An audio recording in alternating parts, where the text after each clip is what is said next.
Previ pensada en la historia político-cultural de la arquitectura moderna peruana, señalando un paso del que después vamos a hablar, diríamos, del desarrollismo al tercermundismo.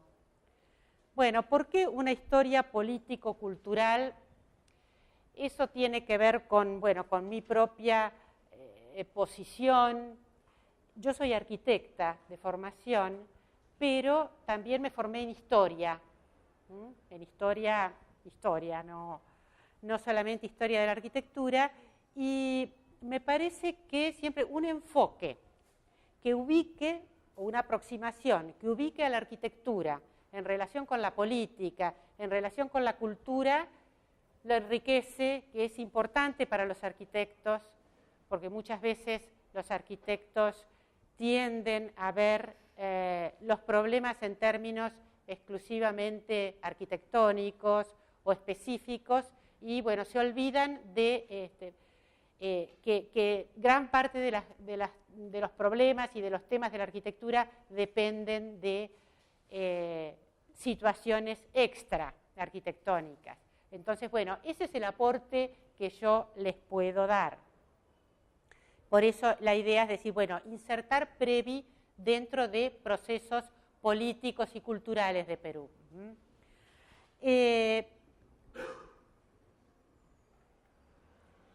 Bueno, como ustedes saben, Previ fue proyecto experimental de vivienda, fue un proyecto de vivienda experimental de bajo costo formulado entre 1966 y 1968 por el gobierno de Perú y llevado adelante por el gobierno y por un programa de Naciones Unidas, programa para el desarrollo. Su objetivo fue desarrollar nuevos conceptos o técnicas de vivienda de bajo costo aplicando experiencias peruanas y experiencias internacionales. Lo que estamos viendo ahora es el fotomontaje con el cual la revista Architectural Design en 1970 publicaba los resultados de lo que fue un concurso internacional para este proyecto y muestra a los participantes del jurado del concurso internacional encabezado por el arquitecto inglés Peter Land, juxtapuesto, digamos, pegado a una foto de una barriada, a una foto de una barriada, es decir, de un asentamiento informal popular de Lima. Eso que en Brasil llaman, el tipo de urbanización informal que en Brasil llaman favelas, en Argentina le decimos villas, en Perú barriadas. Bueno, yo creo que uno de los temas que vamos a ver en el desarrollo de la charla es que este fotomontaje es un poco engañoso. Es un montaje elaborado por la revista, ¿verdad? Y de alguna manera superpone dos cosas. Los arquitectos, figuras internacionales y la realidad peruana aparece como la pobreza, la carencia, etc. Entonces, la imagen es un poco, bueno, el campo internacional de los arquitectos viene a ayudar a la pobreza peruana. Y vamos a ver que, en realidad, la historia es mucho más compleja. Y la historia entre relaciones entre expertos internacionales y procesos locales en Perú es mucho más compleja. Y no existe esta superposición, sino más vale hay una trama de los dos campos. Es decir, que es otra realidad distinta de la que nos muestra esta forma de presentarlo. Previ fue una operación muy importante en el desarrollo de políticas de vivienda y también fue muy importante para el debate arquitectónico de los años 70. Las consecuencias internacionales de Previ en la vivienda de bajo costo son evidentes aún en programas desarrollados mucho más recientemente, como el caso, por ejemplo, de Elemental, el programa desarrollado en Chile. Así que, bueno, es una experiencia que bueno, se desarrolló. El concurso se preparó a partir de 1965.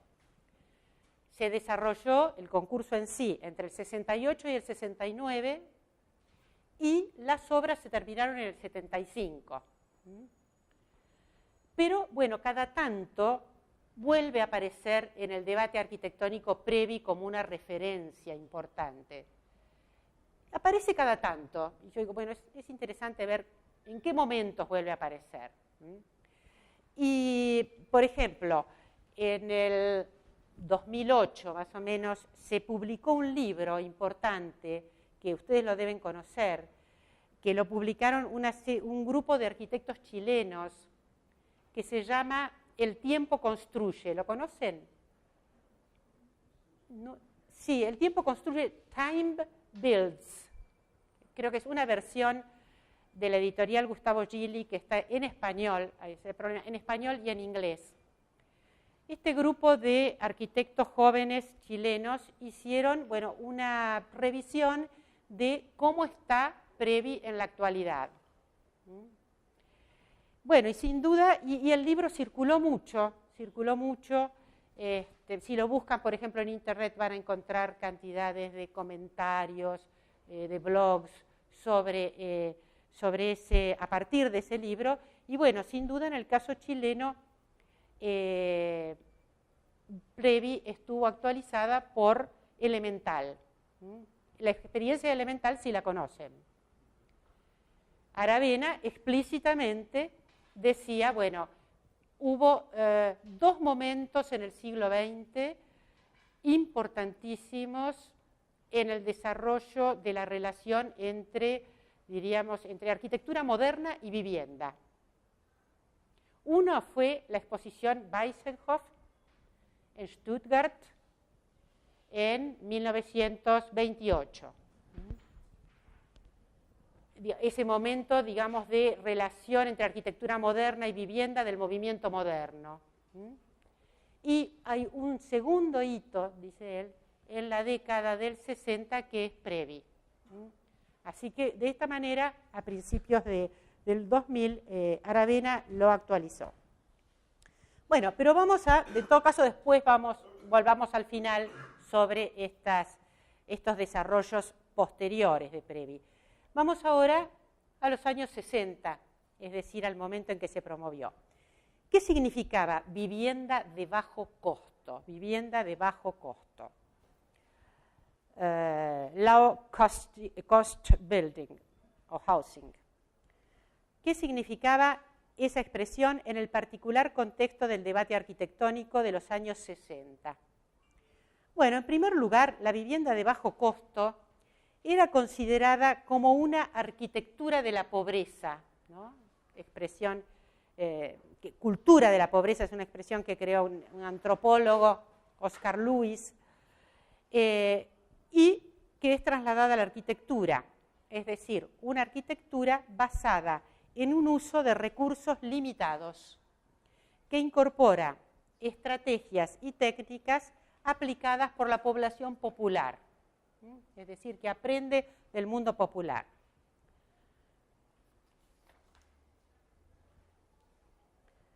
No es casual que este programa experimental se realizara en Perú, porque en Lima era en ese momento, en los años 60, una de las capitales en las cuales la ocupación popular y la construcción de estos paisajes de la pobreza se producía de manera más intensa. Entonces vamos a ver que en Previ se vinculan, digamos, realidades locales, el Estado peruano, este crecimiento de población en la ciudad explosivo, y también la acción de expertos internacionales como los que estaban en Naciones Unidas, por ejemplo, o los arquitectos que van a actuar en el conjunto. La aceptación de la pobreza como un rasgo fundamental de la sociedad peruana y como base, a su vez, de su posible superación, se encontraba en el centro de este programa. O sea, Previ parte de la idea de que aquí tenemos una sociedad pobre, terriblemente pobre, y que hay que sacar recursos y obtener recursos de esa pobreza. Sin embargo, esta idea de que Lima era una ciudad pobre y de que Perú era una ciudad pobre no había constituido una constante en las formas de reflexionar sobre la realidad peruana. Por el contrario, propuestas como la de Previ pueden considerarse una reacción frente a las propuestas de desarrollo de los años 50 que imaginaban otro futuro más venturoso para el país. ¿Se entiende? ¿Está bien? ¿Sí? Bueno, muy bien. Entonces, miremos estas dos imágenes que están contrapuestas ex profeso, porque esa arquitectura de la pobreza, la arquitectura de las barriadas, va a suceder a esta arquitectura del desarrollo, la arquitectura del modernismo arquitectónico de los años 50 y principios de los 60. Entonces, sobre esta oposición de estos dos universos, vamos a organizar nuestro análisis de Previ. Bueno, vamos a ver un poco qué coordenadas tenemos que ver sobre Perú, cosas que son conocidas, pero obviamente muy conocidas, pero las tenemos que tener en cuenta porque hacen particularmente complejo el caso de Perú. El primero es la geografía de Perú, que, como ustedes bien saben, tiene 3 regiones geográficas: la selva, la sierra son 2 cordones, uno de ellos los Andes, y luego una estrecha franja costera, donde está Lima. Bueno, entonces lo que vamos a ver son, o los procesos que se van a sufrir, es el abandono de la sierra o de poblaciones de la selva atraídas, o expulsadas, digamos, de las tareas agrícolas o de las explotaciones agrícolas y atraídas por las posibilidades de trabajo, servicios, etcétera, en las ciudades de la costa, principalmente Lima y Arequipa, que no está en la costa, pero es la segunda ciudad peruana. Así que eso hace particularmente conflictivo el tema, porque no hay muchos lugares donde establecerse de manera, diríamos, económicamente sustentable. Es un problema importante. La cuestión de la historia del Perú. Porque históricamente Perú fue asiento de una de las grandes culturas prehispánicas. Y también durante el periodo colonial de dependencia española fue una colonia importantísima por su riqueza minera. Es decir, que tiene un pasado con 2 momentos contrapuestos y muy conflictivos, pero con 2 momentos de esplendor. Y luego un país moderno que encuentra, en cambio, dificultades económicas para insertarse en el mercado internacional, porque tiene, por ejemplo, falta de terrenos aptos para la agricultura, ese es un gran problema, ¿no? La falta de recursos naturales para la agricultura, grandes diferencias regionales, como les decía antes, y falta de combustibles. Así que eso hace que la economía peruana durante todo el siglo XX tenga serios problemas.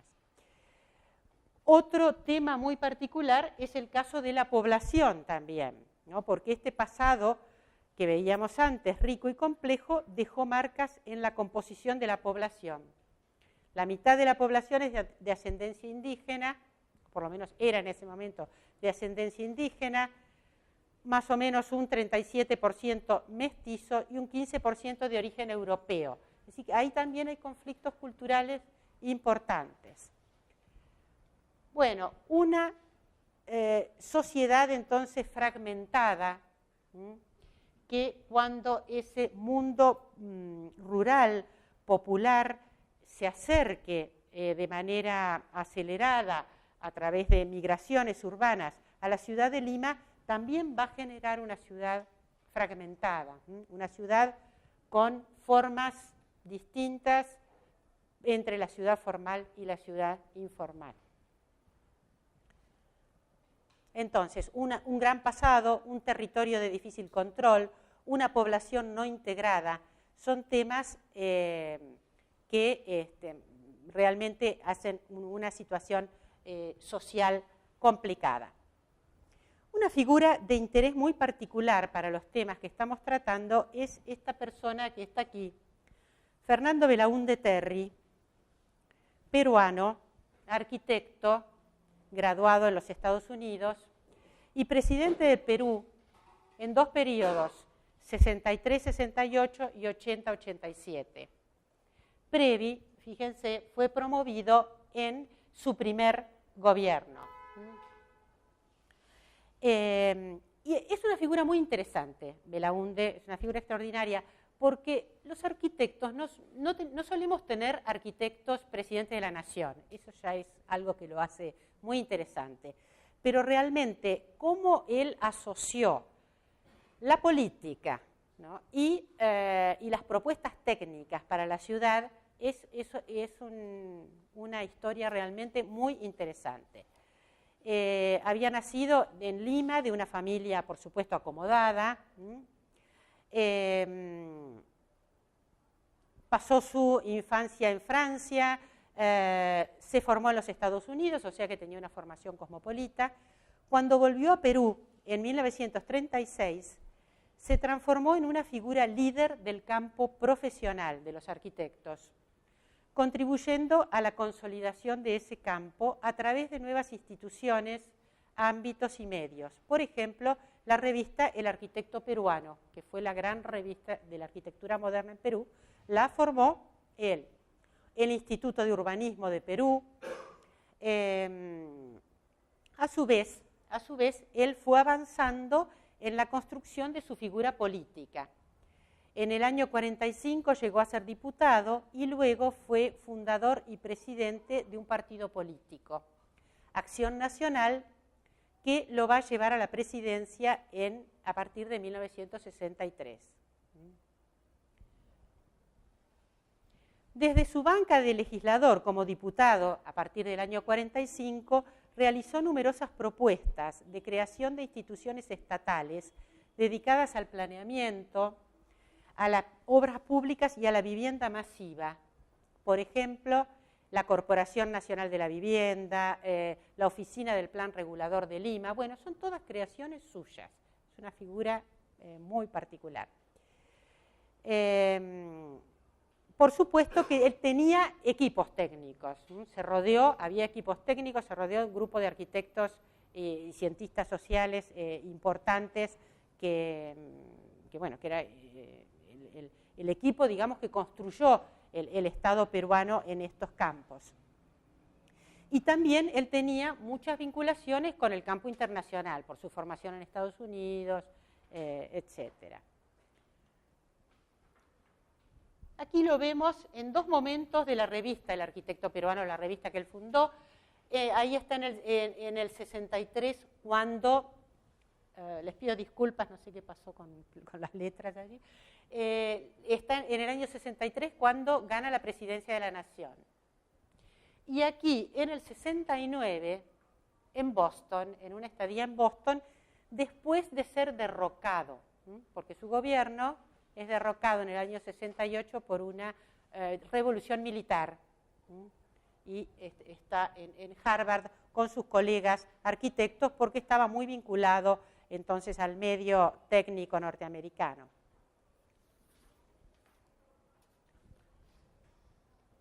Volvemos al año 45, él propuso como diputado una serie de emprendimientos de vivienda en Lima, que eran las unidades vecinales.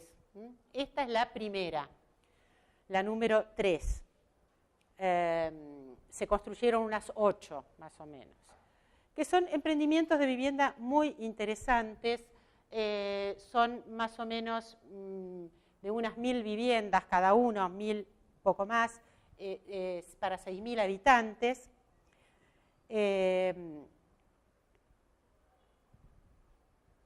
Esta era una, bueno, después bueno, él estaba, fíjese esas imágenes modernistas, Belaúnde estaba pensando en una ciudad que crecía, que se modernizaba y que iba a seguir creciendo según los cánones del modernismo. Esta era la ciudad que veía él. No era una ciudad, con esto les quiero decir que no era una ciudad tradicional, no era una ciudad quedada en la colonia, sino que era una ciudad dinámica y en franco proceso de modernización. Vamos a ver un poquito qué eran estas unidades vecinales. La idea de unidad vecinal, neighborhood unit en inglés, es una creación del planeamiento anglosajón, un modelo de urbanización del planeamiento anglosajón, desarrollada en Estados Unidos en los años 30, que va a ser tomada también por el urbanismo europeo, pero bueno, por el urbanismo peruano como centro, como instrumento de diseño, y combina vivienda de distintas tipologías, ven que hay más o menos 3 tipos, con equipamiento colectivo, y bueno, trabaja sobre unidades que tengan cierto grado de autosuficiencia, según la magnitud de la ciudad, pero creando unidades que tengan una capacidad de vida propia en sí misma.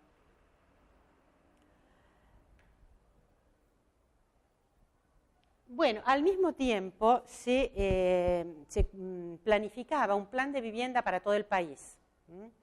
Fíjense que en ese plan de vivienda, bueno, no es que estas unidades modernistas se repiten para todo el territorio, ¿no es cierto? Cuando lo de arriba, por ejemplo, es una propuesta para ciudades de la selva, ¿no? Ahí, si bien hay procesos de modernización sobre la casa, también se contemplan, obviamente, las variantes locales, y no es que este modernismo se reparta, digamos, en todo el territorio. Este modernismo tiene que ver con Lima. Vamos a ver algunas imágenes. Este es el estado actual, son imágenes de hace unos años, es la unidad 3, o sea, la primera. Se conservan relativamente bien, o sea, están ocupadas por clase media-baja, tienen problemas de mantenimiento, pero bueno, piensen que tienen unos 50 años. Son agrupaciones de unos 50 años con poco mantenimiento, que han generado identidades colectivas fuertes, porque la gente que vive allí se siente muy orgullosa de vivir en una unidad vecinal, de saber que ese fue un primer emprendimiento estatal, etc. O sea, no están en un estado de deterioro excesivo. Hablamos de una ciudad y de una sociedad pobre, entonces, bueno, sí hay deterioro, pero no hay procesos de tuburización, esos procesos de deterioro fuertes. Esta es otra unidad, tanto la que veíamos recién como esta, están bastante alejadas del centro de la ciudad, así que funcionan, sí, alejadas. Esta es la unidad vecinal Mirones, que, bueno, trabajó con pabellones un poco más altos, y combinando siempre tipologías de vivienda, nunca es una sola, y que está también en un estado, bueno, aceptable. Esas son las dos más alejadas. Las otras, que se construyeron en 1950 o en los primeros años de la década del 60, están más insertas dentro de la ciudad, en ubicaciones más céntricas.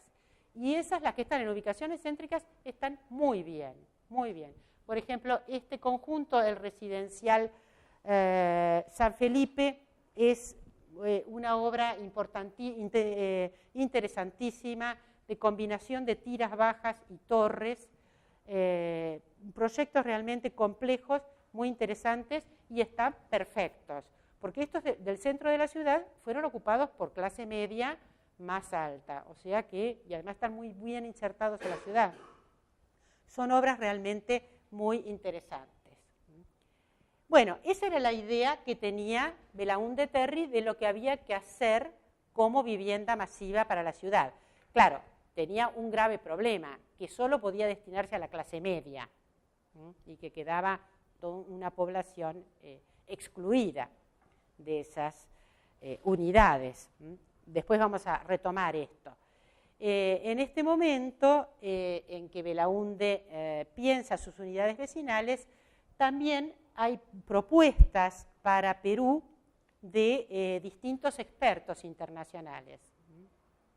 Por ejemplo, los expertos de los CIAM, Congresos Internacionales de Arquitectura Moderna, no sé cómo les dicen en portugués, CIAM, bien, que estaban en ese momento en Estados Unidos, porque recuerden que todos los líderes europeos durante la guerra se fueron a Estados Unidos, entonces Sert, que era el presidente de los CIAM en ese momento, estaba en Estados Unidos, Gropius también, ya instalado en Estados Unidos, etcétera. Y cuando termina la guerra, cuando termina la Segunda Guerra Mundial, estos expertos son puestos a disposición, digamos, de distintas naciones a través de sus vínculos con el Estado norteamericano, Estado que, bueno, es el que tiene un inmenso poder porque ha emergido como la potencia dominante después de la guerra.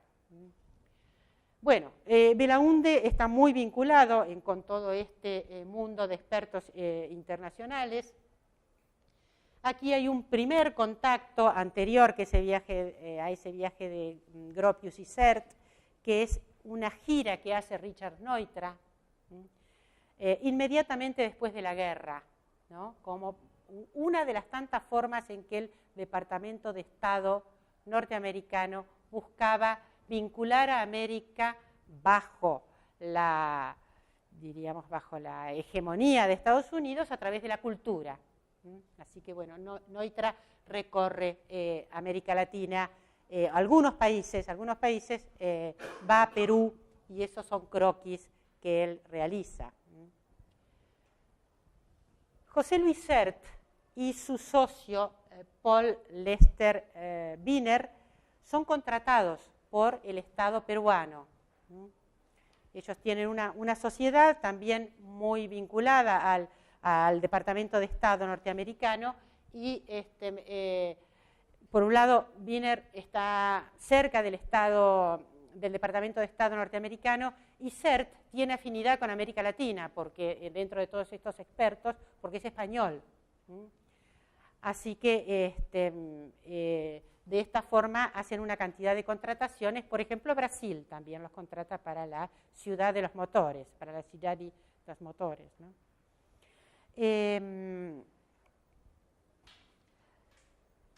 Y estos proyectos para América Latina de Sert y de Wiener, que son más obra de Sert como obra, son interesantes porque, por ejemplo, recupera elementos de la tradición latina, como por ejemplo el tema del patio, ¿no? Y bueno, eso Sert lo recupera en la década del 50 en esta relación con Latinoamérica. Hacen también un plan para una nueva ciudad en el norte de la costa, la ciudad de Chimbote, que también tiene cosas interesantes desde el punto de vista urbanístico. Recordemos que Sert es el presidente de los CIAM en este momento, y bueno, no es una arquitectura que asociamos a los CIAM, es arquitectura de la Carta de Atenas, de todos los pabellones paralelos, no. Aquí Sert está trabajando con una idea que es la de tapiz urbano, o sea, la de combinación de distintos elementos que se van cruzando como una especie de trama, que no tiene nada que ver con esa idea de la arquitectura de la Carta de Atenas, que ya no existe más, por lo menos en estas experiencias. Trabajan también en el plan piloto para Lima, que no llega a desarrollarse Ese plan piloto está en relación, bueno, con las ideas que también tenía Belaunde de cómo modernizar esta ciudad, modernizarla en términos modernistas, o sea, a través de concentrar alta densidad, edificios en altura, tecnología moderna, etc. Bueno, por supuesto, las barriadas en estos proyectos, la edificación informal no aparece directamente, es ignorada. Bueno, de todas formas, tampoco este proyecto no se realiza. Volvemos a Belaunde. No solo tenía ideas urbanas, también tenía ideas sobre el territorio peruano. En 1956 hizo su campaña electoral, esto era la primera vez que un presidente peruano lo hacía, recorriendo el país. Recorriendo un país que era muy difícil de recorrer porque no había carreteras, porque no había medios de comunicación que lo conectaran. Y bueno, él lo hizo y todavía hoy uno habla con la gente grande peruana y el mito de Belaunde es, bueno, el que recorrió el país. Y tenía entonces puestas sus miras en el territorio. Él pensaba que, una idea absolutamente razonable, que si no se desarrollaba el interior peruano, siempre esa pobreza, esa falta de desarrollo iba a repercutir sobre las grandes ciudades. O sea que la solución de las grandes ciudades era desarrollar el interior. Pero bueno, por supuesto, ese era un desafío enorme que no pudo llevar adelante. Y en 1959 escribió un libro, La conquista del Perú por los peruanos, en donde narraba el resultado de su recorrida por todo el país. Él tenía mirada de político, pero también de planificador territorial. Unía las dos cosas. Entonces, según Belaunde, el Perú del presente tenía que aprender del Perú antiguo. Él decía que los incas habían sido los primeros planificadores. Elogiaba su capacidad de producir alimentos, de construir caminos y de trabajar de manera cooperativa. Entonces, creía que las soluciones para el Perú pasaban por recuperar lecciones de su historia prehispánica. Estas combinaciones, digamos, de modernidad, por un lado, y arcaísmo, ¿no?, son frecuentes. Muchas veces el modernismo busca, ¿no es cierto?, lo arcaico, lo primitivo, las bases, digamos, para recrearse.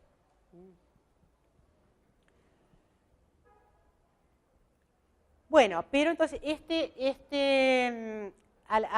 al fenómeno, ¿no es cierto?, de las barriadas, del crecimiento de estas poblaciones informales, Belaunde va a oponer la idea de desarrollar el interior, la idea de desarrollo, continuar el camino tradicional de la modernización. Pero bueno, eso implicaba una cantidad de obras públicas, por ejemplo, que en parte las realizó, por ejemplo, realizó en parte la carretera, el tramo de carretera panamericana, pero bueno, con una demanda de recursos superior a lo que el país podía asumir, al tener también un territorio muy, muy complicado de dominar.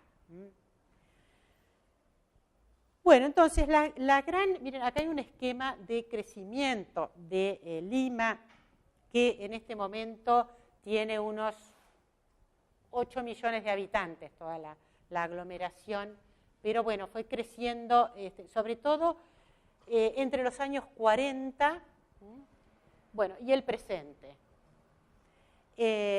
Las primeras invasiones importantes, invasiones de tierras, ¿no?, de estas poblaciones que vienen de la sierra a la ciudad, empiezan a mediados de los años 40.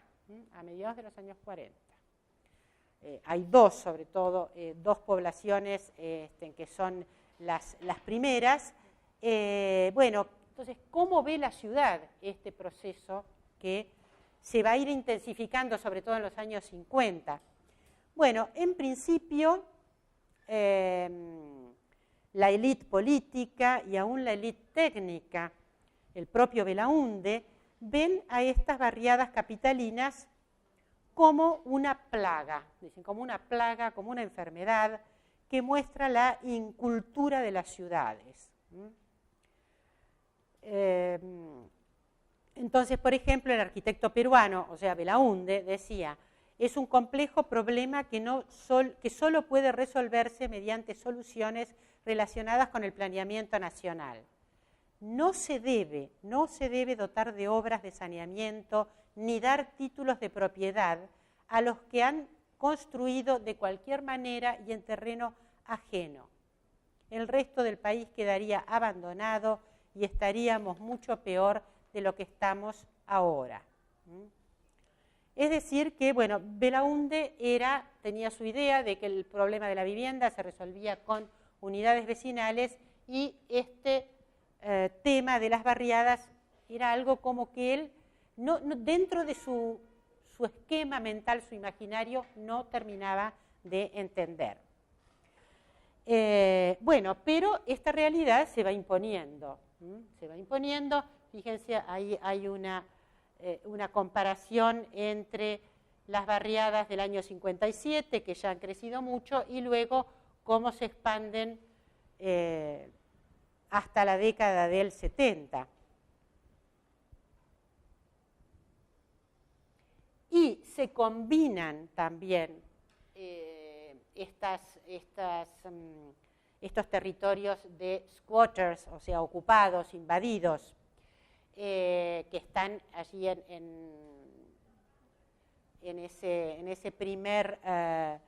esa primera textura, se combinan también con zonas urbanas de slums, o sea, de habitación urbana degradada. Así que ahí hay un doble problema. La zona diríamos, de conventillos, o sea, de habitaciones antiguas, degradadas, hacinadas, etcétera, más las nuevas poblaciones de invasión. Bueno, la cuestión de las invasiones en los años 50 y la presencia de nuevas masas urbanas que cambian la sociedad de Lima, que se...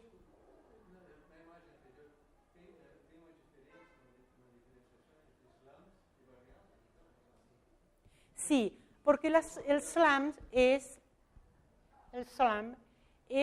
edificación existente en mal estado. En Argentina, por ejemplo, se le dice conventillos, no sé cómo les dice. Claro, exactamente. Son dos tipos de mala vivienda, diríamos. Pero son dos problemas distintos. Entonces, los slums están dentro de zonas urbanas consolidadas y lo otro está más periférico. La presencia en la experiencia de los habitantes de Lima, de sentir como una invasión, es fortísima y está registrado por la cultura. Por ejemplo, este es un libro de cuentos de un importante escritor peruano, que enfoca el tema de las barriadas. Hace cuentos donde narra la situación de las invasiones, también toma como protagonistas a las unidades vecinales y la imposibilidad de esta población marginal de acceder a esas unidades vecinales, es decir, que se transforma en material de la cultura. La literatura de Lima, que es muy importante para toda América Latina, cambia hacia temáticas urbanas. Se construye una tendencia que se llama la literatura del realismo urbano, generacional, de una serie de escritores, desde Mario Vargas Llosa, por ejemplo, entre los más conocidos, Julio Ramón Ribeiro y otros, que toman esta nueva ciudad como centro. Bueno, eso está hablando entonces de algo que marca la experiencia de las personas que están allí. Al mismo tiempo, antiguos discípulos de Belaúnde se volcaron al estudio de las barriadas. O sea, las ciencias sociales en la década del 50 empiezan a estudiar las barriadas.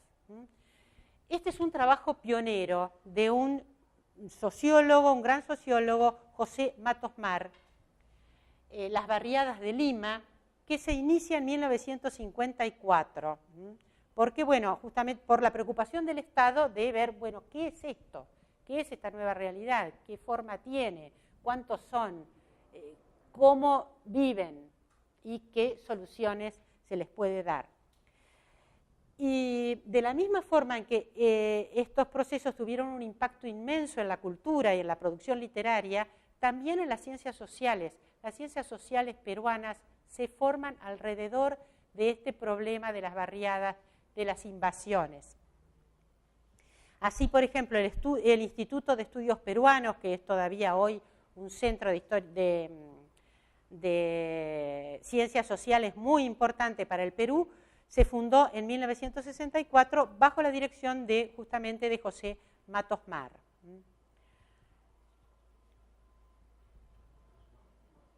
Matos Mar, perdón. Ahí hay una T y una R que sobran. M-A-R, nada más, Matos Mar. Y creo que se ve arriba. Bueno, en el 64, para seguir con este eje un poco de la cultura,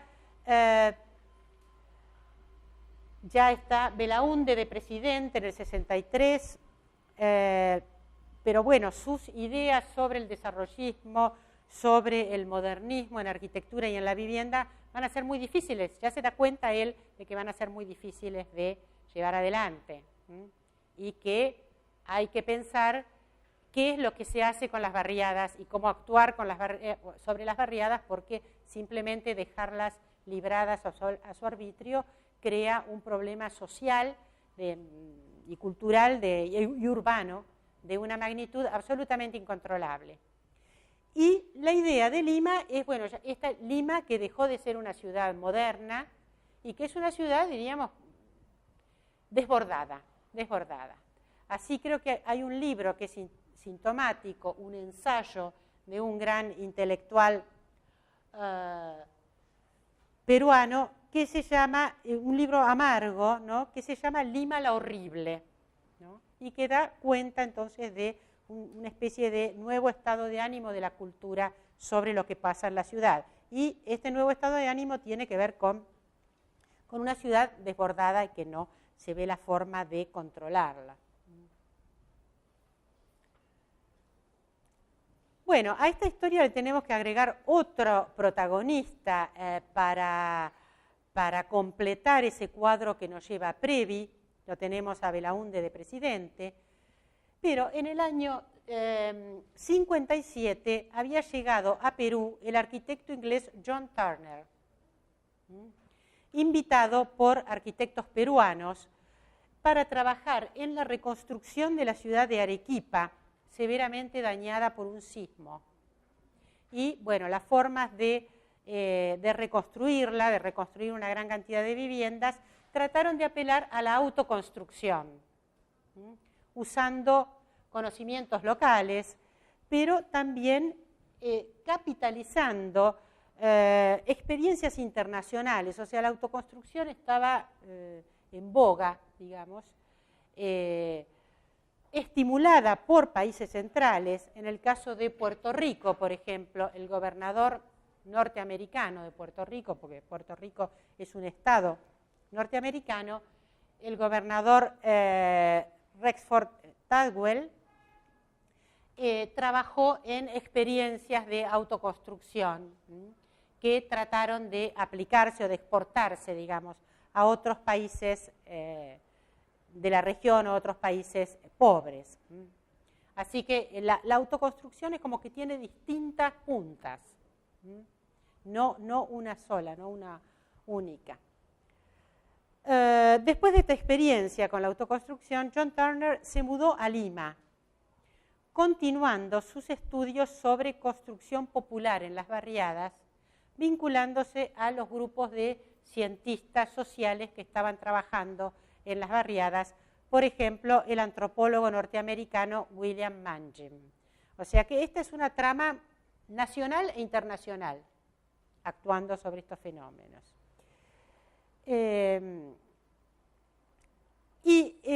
Allí donde tradicionalmente los analistas urbanos no habían encontrado nada que no fuera un vacío cultural, o sea, una población dominada por la pobreza, una ausencia completa de valores, estos cientistas sociales que trabajaban sobre las barriadas encontraban todo lo contrario. Encontraban un mundo lleno de significaciones, dominados por una lógica, por sus propias razones y con una capacidad de respuestas en la construcción de su hábitat muy superior, según consideraban ellos, a los que tenían el Estado o los técnicos. Turner, por ejemplo, aquí en esta publicación analiza, ¿no es cierto?, la flexibilidad y la adaptabilidad a circunstancias cambiantes que él encontraba en la construcción de los invasores, ¿no? Desde el momento de invasión, de tomar la tierra con una especie de choza elemental, hasta después, año tras año, ir llegando a una casa completa. Y Turner decía, bueno, para cierta población conviene más hacer esto que obtener un crédito, por ejemplo, impagable para una casa moderna, porque con esto puede adaptar su economía o el hacer la casa a su propia situación económica, no se le impone nada. Por supuesto, bueno, después podemos hacer críticas de esta posición. Turner también introducía la idea en el debate sobre la vivienda del relativismo cultural. Para él no había una vivienda buena y una vivienda mala. Hay viviendas buenas para cierto grupo social y malas para otro, y viceversa. El mismo tugurio, explicaba Turner, puede resultar una excelente solución para el alojamiento de una familia y un problema dramático para otra. En otras palabras, no hay valores absolutos en la cultura del habitar, no hay valores absolutos en las propuestas de vivienda. Él sugería también cambios en el rol del Estado. Él decía, el Estado, en lugar de ser un financista constructor de viviendas, sería mejor que fuese un promotor coordinador de todo tipo de recursos disponibles. Y con eso, digamos, va a acompañar el trabajo de la población de una manera más efectiva que imponiéndoles un tipo de vivienda. Bueno, por supuesto que las ideas de Turner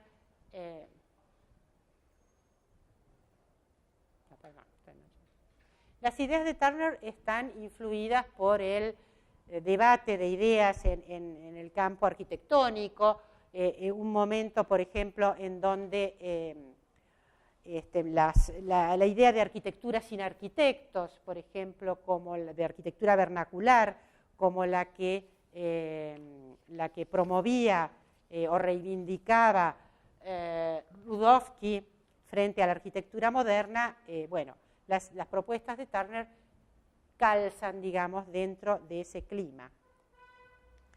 Otra cosa importante que decía Turner, o que elaboró en su visión, es que él decía que es más importante en la construcción popular ver problemas conceptuales que problemas formales, sí, excesivamente formales. Entonces, se oponía a las soluciones que consideraban a la vivienda como un objeto. Es decir, bueno, hay un déficit de vivienda, hay que producir objetos vivienda. Bueno, no, por ahí los problemas del hábitat se resuelven de otra manera, no necesariamente a través de la vivienda. No es casual que él no es arquitecto, él es abogado.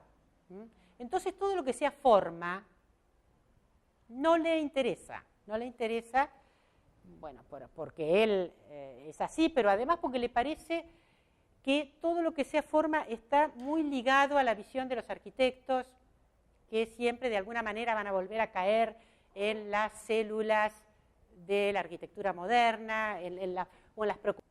Bueno, a partir de que él abandona Perú en el 63, pero pasa a ser un difusor de estas ideas en el campo internacional y en el campo de los arquitectos. Por ejemplo, en este número del año 63 de la Architectural Design.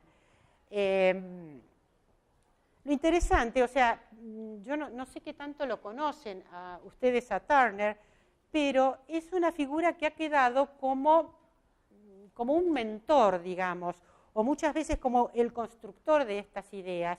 Y en realidad él en Perú está aprendiendo de lo que está haciendo el Estado peruano, que está tratando de consolidar y de organizar estas barriadas, porque no tiene más remedio, porque no tiene recursos para construir grandes unidades de vivienda como las que quería hacer Belaúnde.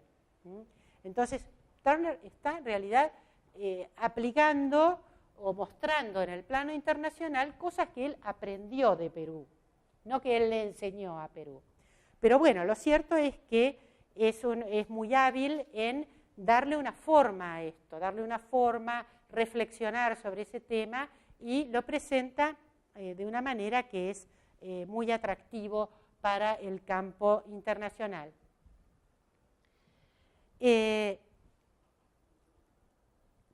Con el paso de los años, en el año 68, por ejemplo, él vuelve sobre estos temas, pero no ya pensándolos para América Latina, sino pensándolos, por ejemplo, para los pobres de los países ricos. Y entonces considera que estas formas de autoconstrucción pueden ser parte de una arquitectura de la democracia. Él dice una arquitectura considerada no solo simplemente como un artefacto, sino como un vehículo y expresión de la vida humana.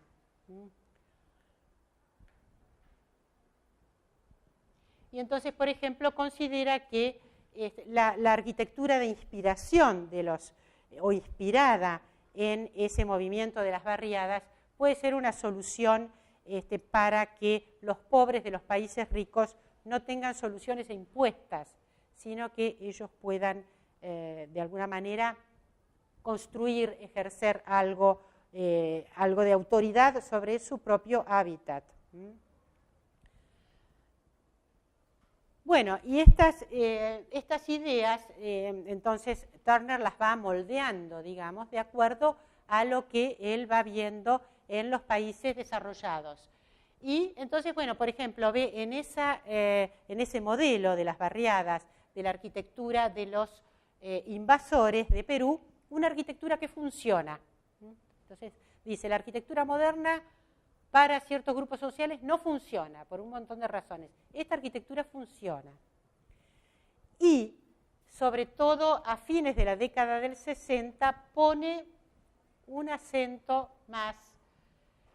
Tenemos que pensar que en Estados Unidos están los movimientos sociales, ¿no es cierto?, los movimientos raciales de las poblaciones como los negros, por ejemplo, las poblaciones que realmente el movimiento de los derechos civiles que reclama otro trato, y en una arquitectura como la de los invasores, Turner ve participación, representación, comunicación, y además posibilidades de libertad, de autonomía y de autodeterminación, dice él. O sea, esta es una arquitectura en donde las personas son libres para construir su hábitat. Bueno, por supuesto esto es una interpretación de la realidad, una realidad como la peruana, hecha desde los países centrales, porque bueno, los pobres de los países del tercer mundo tienen libertad, pero libertad también para morirse de hambre, ¿no es cierto? O sea, es una libertad muy dura, es la libertad que surge de la carencia, ¿no? Pero bueno, eso no está tanto presente en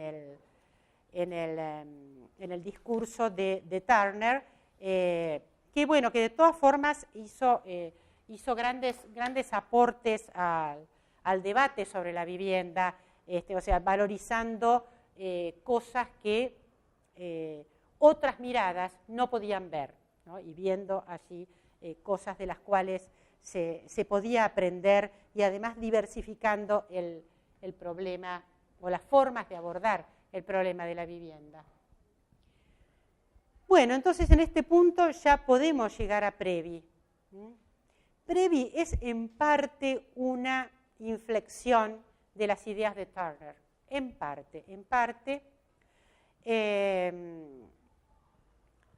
Está preparado por arquitectos peruanos, por agencias internacionales, como les decía anteriormente, una agencia en particular de Naciones Unidas, el Programa para el Desarrollo. Turner no participa él personalmente, pero sus ideas han girado ya en el mundo como para tener influencia. Hay una figura que es muy importante como guía de toda la operación, que es otro arquitecto inglés, contratado por el gobierno peruano, que se llama Peter Land. Bueno, y esta operación de vivienda de bajo costo, de programa experimental de vivienda de bajo costo, tenía distintos subprogramas. Una era trabajar sobre o perfeccionar los mecanismos de autoconstrucción, y otra era, a través de un concurso internacional, buscar alternativas a la vivienda masiva que se adaptara a las condiciones de los países no desarrollados. Entonces, esa parte del proyecto es la más conocida porque se invitó a una cantidad de arquitectos importantes del campo internacional, que este es el listado. Hay otro listado también de arquitectos peruanos, o sea, en grupos peruanos y en grupos internacionales, dentro de los cuales figuraban figuras prominentes del Team 10 o del Team 10, también no sé cómo lo llaman ustedes, James Stirling, Aldo van Eyck, los metabolistas japoneses, Christopher Alexander, etc. Así que bueno, eso garantizaba, digamos, la repercusión internacional de este tema. Bueno, los ganadores fueron un grupo suizo. Aquí están todos los proyectos internacionales que se presentaron. Después vamos a ver algunos de ellos. Este es un proyecto de Atelier 5, el grupo, en realidad se premiaron a 3. Los suizos, Atelier 5, Atelier 5, el alemán Herbert Ohl y los japoneses Kikutake, Maki y Kurokawa. Aquí en el caso de Atelier 5 vamos a ver en qué consistía el programa, qué se les pedía a los arquitectos. Se les pedía un conjunto de 1.500 viviendas de alta densidad pero baja altura, basadas en el agrupamiento de viviendas individuales. Es decir, que era como una especie de contracara de lo que habían sido los proyectos de la arquitectura moderna de los años 20 o 30. Renunciaban no a la alta densidad, pero sí a conseguir la alta densidad a través de la altura. Este es un proyecto de alta ocupación del suelo, ¿no? Porque bueno, se desarrolla básicamente en horizontal. Y con unidades, además, en general todas las unidades de vivienda son, fíjense, alargadas. También lo contrario de las células del movimiento moderno, que tenían que ser casas compactas. Estas toman más formas, diríamos, tradicionales. lo que se les pedía también era que estas viviendas pudieran crecer. Eso era fundamental. Que en un primer momento tuvieran servicios mínimos, algún tipo de ambientes como para empezar a funcionar, pero que luego pudieran ser completadas por los habitantes en 2 o hasta 3 niveles. Así que bueno, son todos conjuntos así de baja altura pero alta densidad, que se adaptaran a la construcción, a la industrialización o a la construcción masiva. Ese era otro problema, o sea, no, pero que fuese una industrialización con materiales locales y no con alta tecnología. Perdón. Bueno, vamos a mirar algunos de los proyectos rápidamente, no sé si los conocen posiblemente, no sé. Si no los conocen, los invito por lo menos para los trabajos o algún seminario específicamente sobre la vivienda de bajo costo o la vivienda de este momento, que los conozcan porque son interesantes. James Stirling hace una casa de patio, que se va completando alrededor de patio. De un patio, va creciendo hasta completar una especie de cubo con ese patio central. La otra cuestión era que se les pedía el programa, era definir un agrupamiento de unidades alrededor de algún tipo de espacio público común. Que hubiera una zona de equipamiento colectivo para todo el conjunto y después zonas de socialización vinculadas a racimos, digamos, de viviendas más limitados. Eso es lo que hace Stirling. Este es el proyecto de Aldo van Eyck, que, como ha notado un gran observador, un arquitecto peruano que se llama Sharif Kahat, luego va a aparecer en alguna diapositiva, que ha trabajado sobre estos temas y creo que es uno para mí, de los mejores analistas de estos proyectos.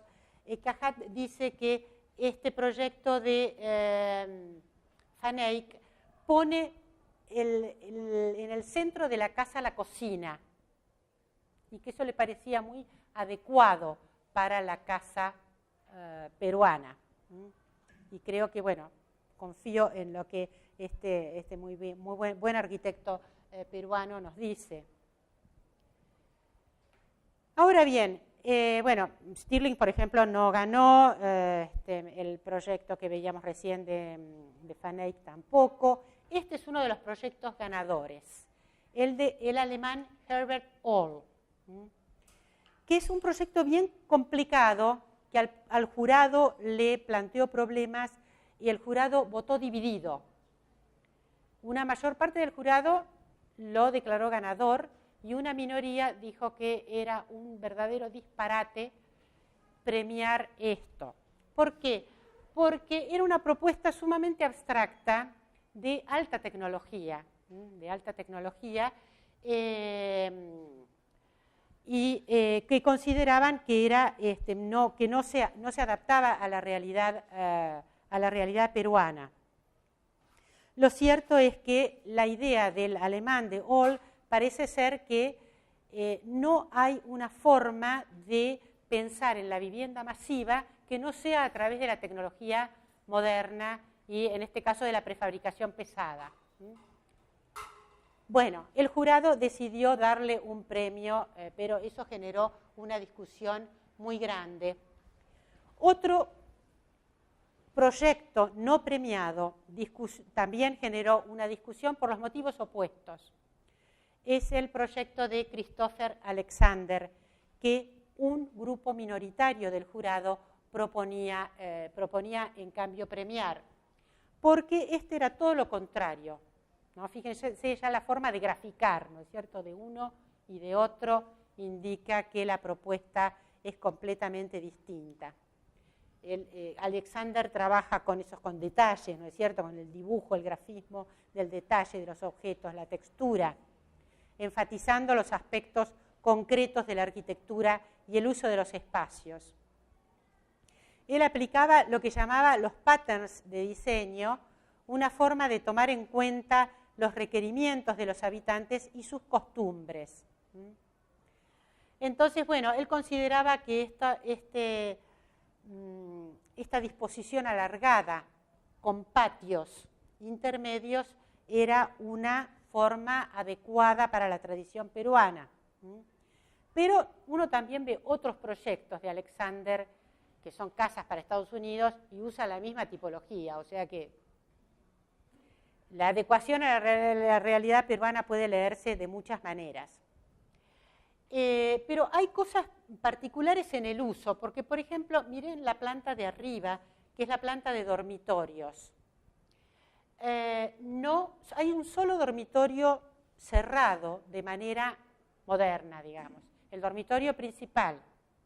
Todos los demás están cerrados son ángulos de dormir, no son dormitorios. Entonces, bueno, eso uno puede decir, bueno, está bien, es económico,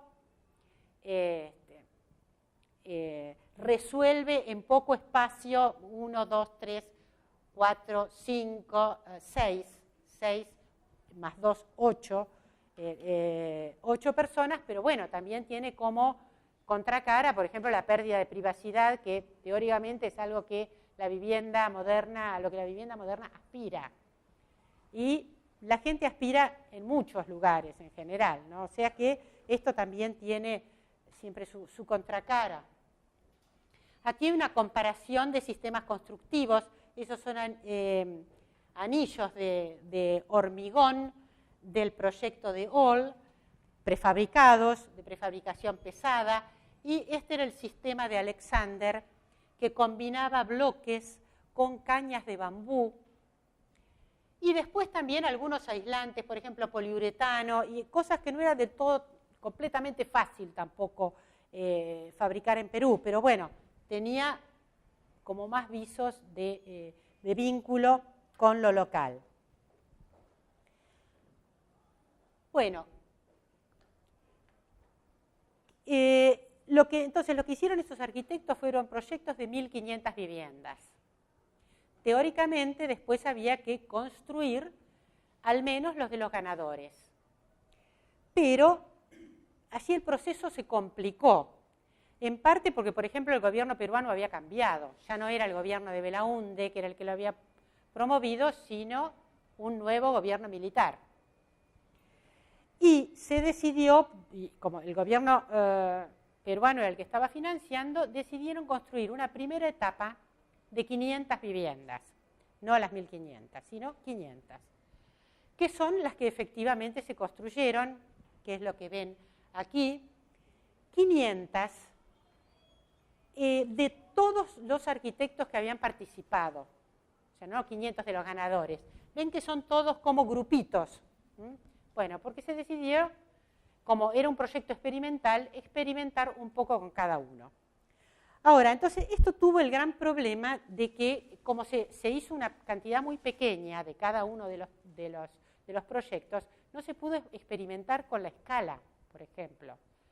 O sea que una cosa importante que era la construcción a escala para bajar los costos de la vivienda nunca se llegó a verificar, porque finalmente se construían 30 casas de cada grupo, o sea, desde ese punto de vista es muy poco lo que se podía decir, ¿no? Bueno, fíjense que ese sería un esquema de cómo se organizarían, es un esquema hecho por Peter Land, cómo se organizarían la totalidad de las 1.500 viviendas, combinando espacios de vivienda, los que están en negro, con espacios públicos. Un gran eje peatonal, ¿no es cierto? Un gran eje peatonal, espacios públicos articulados a ese eje peatonal. El automóvil queda fuera, ya la circulación de los automóviles siempre es periférica, pero de eso se construiría una primera unidad, que es la que ven aquí. Todo lo demás no se construyó. Este es un libro que les recomiendo para ver la experiencia de de Sharif Khat, que es un gran observador de esta experiencia de Previ. Bueno, entonces aquí tenemos lo que efectivamente se construyó en una combinación, ¿no es cierto?, de espacios abiertos, equipamiento y vivienda de distintos tipos. Bueno, aquí están ubicados cada uno de los grupos según los arquitectos que lo produjeron. Y ahora vamos a ver, bueno, algunos de los resultados.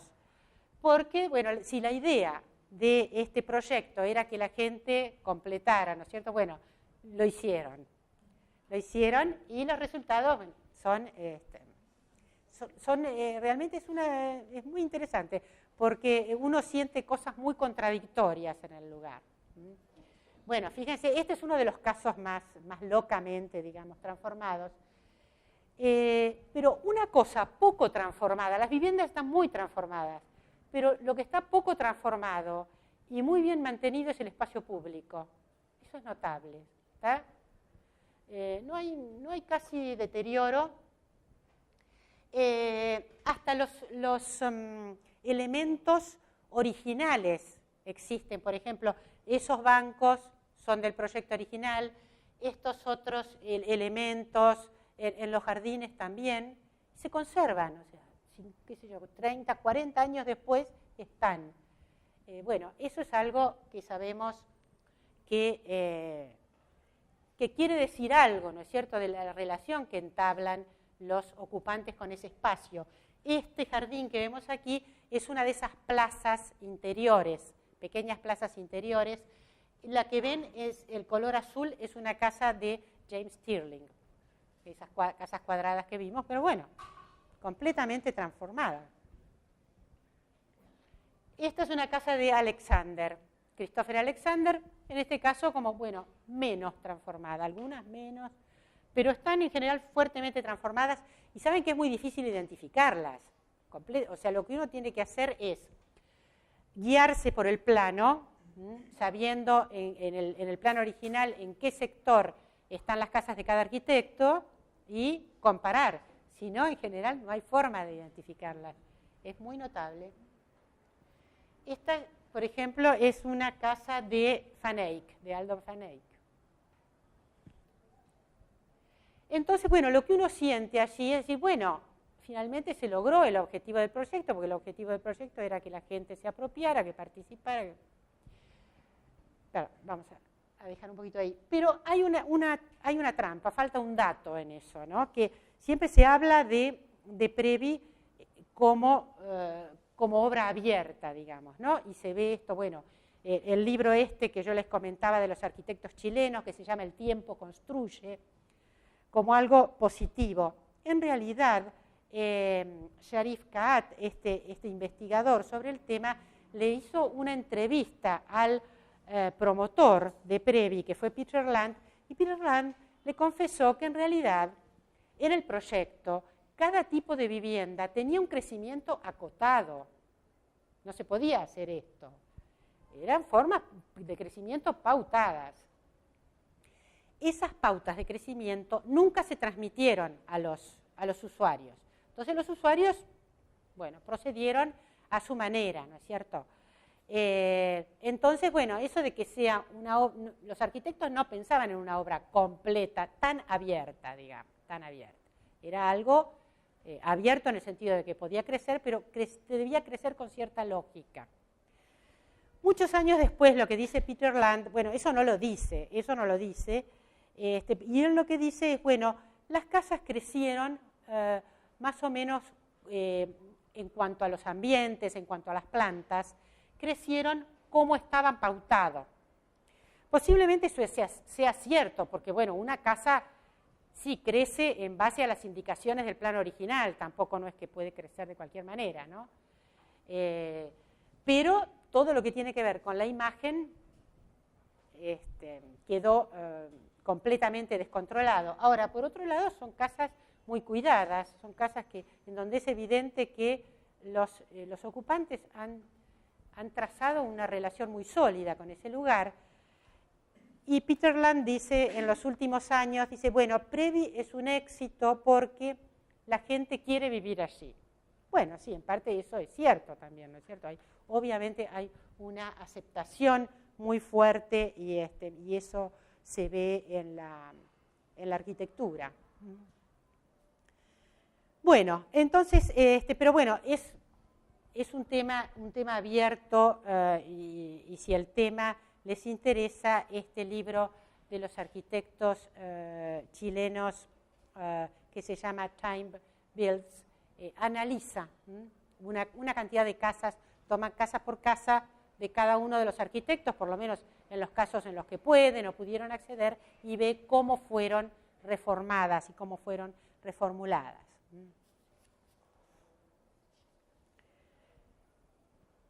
Bueno, ¿cómo siguió la historia de Previ o cómo siguieron estas teorías de la participación después de Previ, o sea, ya en los años 70?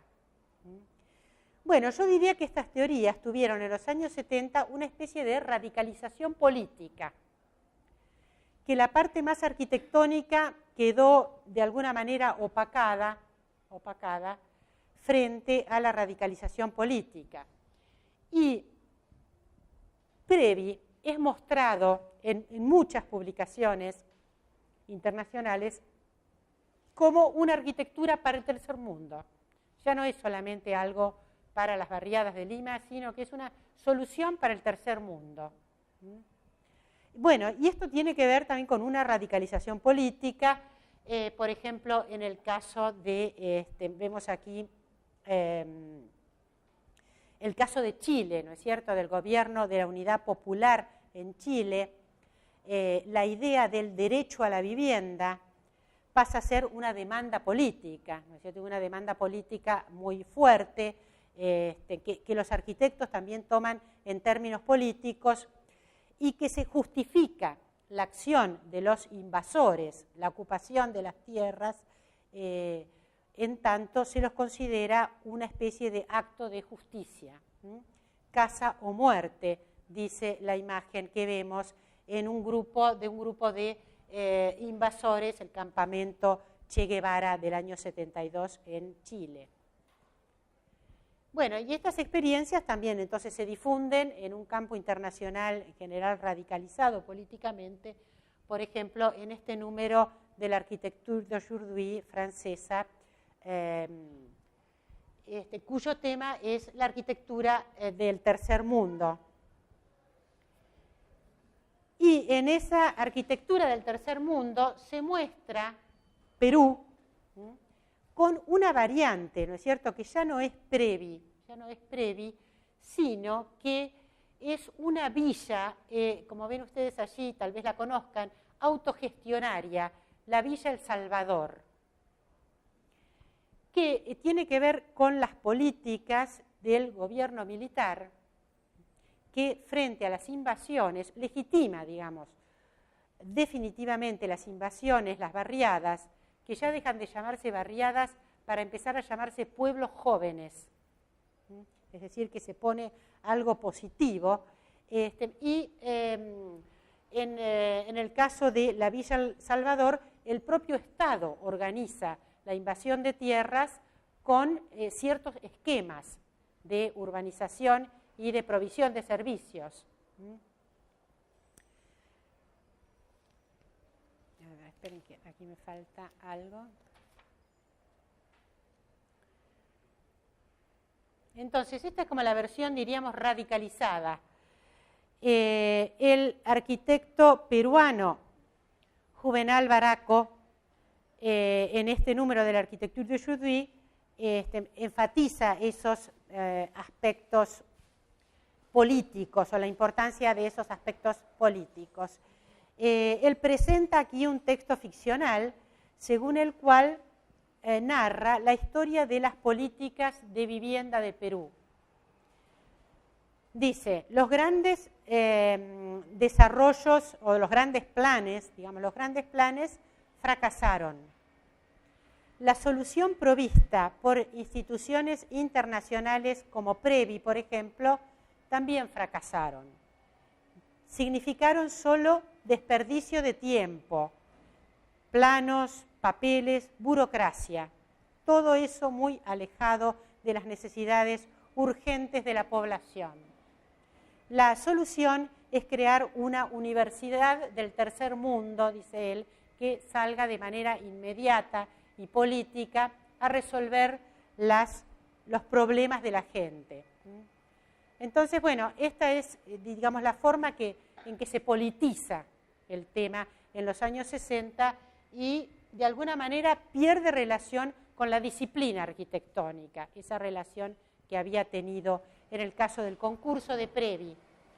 Y esos son mecanismos que, bueno, todavía se siguen usando. Estas son imágenes más o menos del 2010, tomadas en la ciudad de Arequipa. Miren, esta es la ciudad formal, allá atrás se ven las barriadas.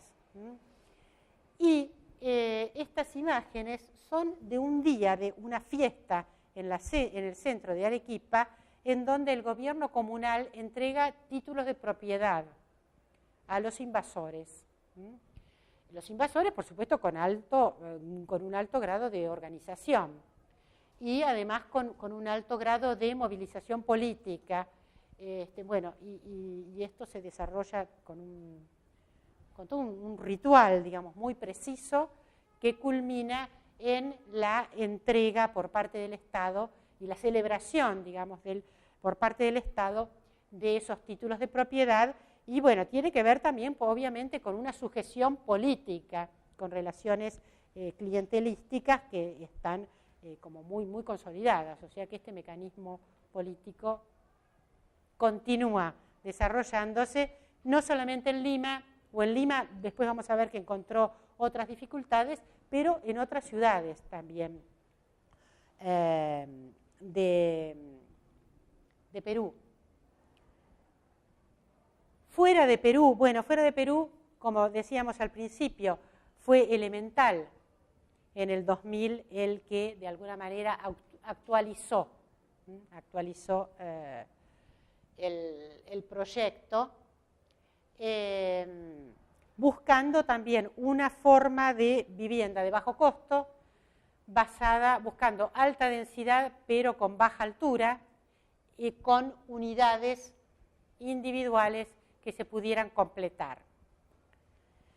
Yo creo que aquí, bueno, una de las diferencias, una es la escala. Estos son conjuntos todos muy pequeños, los de Elemental, no tienen la ambición que tuvo Previ en su momento, y creo también que la presencia de la forma arquitectónica es mucho más fuerte, porque aquí las formas de crecimiento están más pautadas. No ocurrió esto que pasó en Previ, que en parte es parte del encanto de Previ, pero que fue algo en realidad no querido por el proyecto. Me parece que eso Elemental lo controla de otra manera.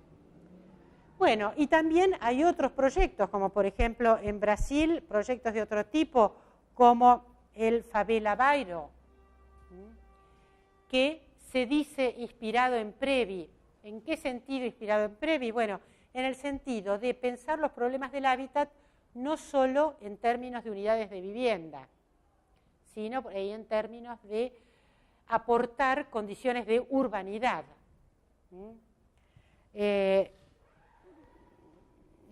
Yo diría que eso está tal vez más inspirado en Turner que en Previ, porque en definitiva Previ trabajaba sobre la vivienda, buscaba tipologías de vivienda.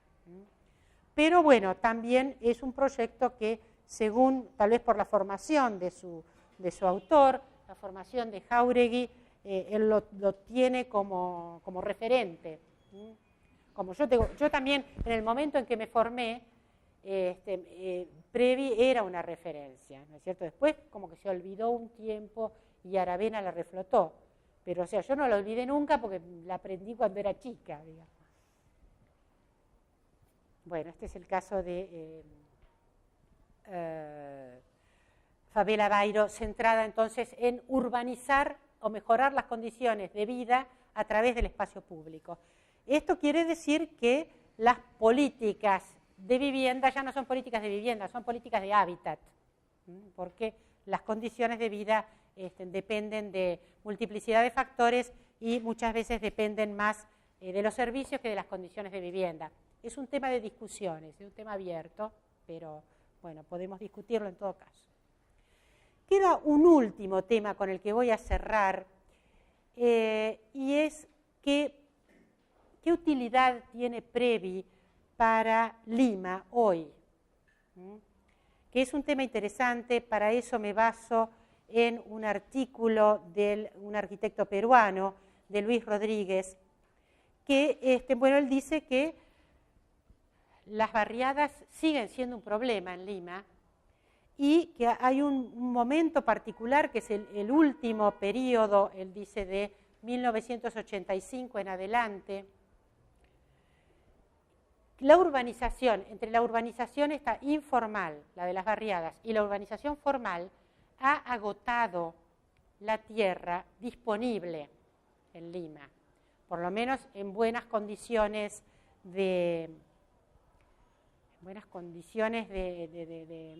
técnicas de uso del suelo. Las invasiones actualmente se están estableciendo ya en la ladera de los Andes, sobre terrenos que tienen grandes problemas sísmicos. Esos son los lugares realmente riesgosos para terremotos, donde las fundaciones tienen un costo altísimo, con lo cual la vivienda siempre es precaria, porque pensar en hacer vivienda permanente allí es muy, muy costoso por la cuestión de las fundaciones. Entonces él dice, bueno, Previ llegó tarde, porque Previ era para una ciudad que tenía tierra disponible todavía. Lima ahora no tiene tierra. Y además era para una población que tenía habilidades constructivas. Y la población de hoy, por ejemplo, de esas barriadas, no necesariamente tiene habilidades constructivas. Eso es algo que la gente ha ido perdiendo. Ya no todos son albañiles en potencia. Y bueno, entonces lo que él sugiere es que hay que pensar en urbanizaciones dentro del bajo costo de mayor altura, por ejemplo, porque la densidad a través de la altura se impone por la falta de tierras. Y bueno, eso creo que es algo que por distintas razones, en el caso de Lima es dramático porque bueno, no hay más tierra, están sobre los Andes, zona sísmica, etc. Pero en otras ciudades también, por otros motivos, la falta de tierra urbana es un problema gravísimo y bueno, o la preservación de la tierra urbana existente es un problema, con lo cual estas urbanizaciones del tipo de Previ, de alta ocupación del suelo, tienen que ser revisadas o merecen ser revisadas. Bueno, esto es lo que yo tenía para traerles. Creo que, bueno, hay muchos temas para discutir, el tema es muy rico, hay bastante bibliografía, que, bueno, les he recomendado algunos de los textos, y creo que para un posgrado de vivienda, analizar este caso como en profundidad, en tanto arquitectura, es algo realmente enriquecedor.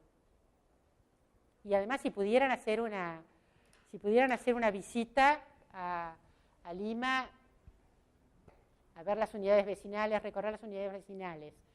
Las unidades vecinales, Previ, estos asentamientos organizados posteriores como Villa El Salvador, por ejemplo, que también se pueden visitar, y son muy interesantes. Bueno, no, gracias a ustedes.